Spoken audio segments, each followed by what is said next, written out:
লাউ এমন একটা সবজি, এই সবজিটা সবকিছুই খাওয়া যায়, কোনো কিছু ফেলা প্রয়োজন হয় না।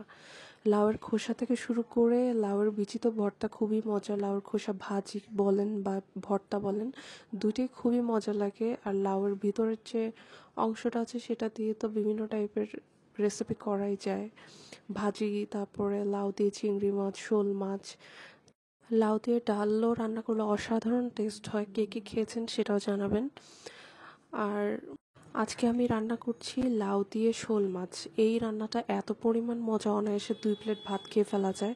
আর এই শীতকালে কেন যেন গরম গরম লাউ আর গরম গরম ধোয়া ওঠা সাদা ভাত দিয়ে খেতে খুবই মজা লাগে।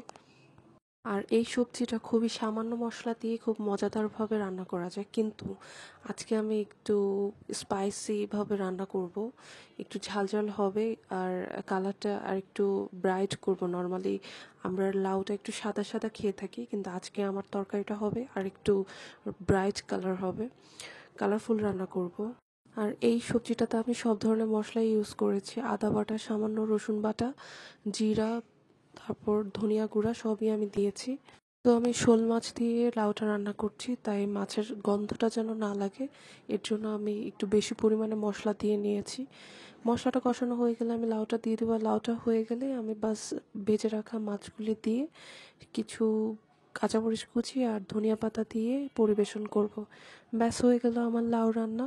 রান্নাটা কেমন হয়েছে সবাই কমেন্টস করে জানাবেন।